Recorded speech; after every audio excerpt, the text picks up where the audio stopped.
Did Link and Milan from Ocarina of Time actually go on to found Ordon Village? Ordon Village is the home of the hero of Twilight, who is confirmed to be a direct descendant of the hero of Time. It's a quiet ranching community located just outside the borders of Hyrule. Fans have speculated that Ordon Village was founded by the hero of Time and Milan from Lon Lon Ranch sometime after the events of Majora's Mask, and honestly it's not a stretch.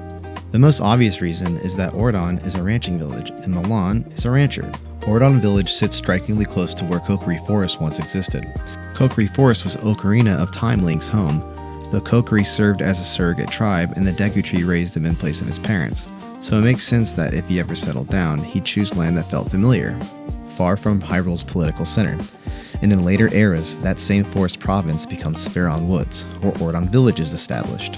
Much like Kokiri Forest before it, Ordon exists on the edge of Hyrule, close to the world that will one day need Link, but deliberately removed from its power. Another factor is that Lon Lon Ranch doesn't exist anymore on the Hyrule map in Twilight Princess. This might be because Castletown expanded outward and absorbed Lon Lon Ranch, in between the events of Ocarina of Time and Twilight Princess. Ordon doesn't raise cows like Lon Lon Ranch did, instead they raise goats. There's also the fact that you begin Twilight Princess already having Epona as your companion. In Ocarina of Time, Epona is raised by Milan, and becomes Link's trusty steed later in the game. When calling Epona in Twilight Princess, Link uses a grass whistle and plays Epona's song, the same song used to beckon her in Ocarina of Time, which also serves as the musical theme for Lon Lon Ranch. Another small but curious detail comes from Ordon's leadership itself, Mayor Bow.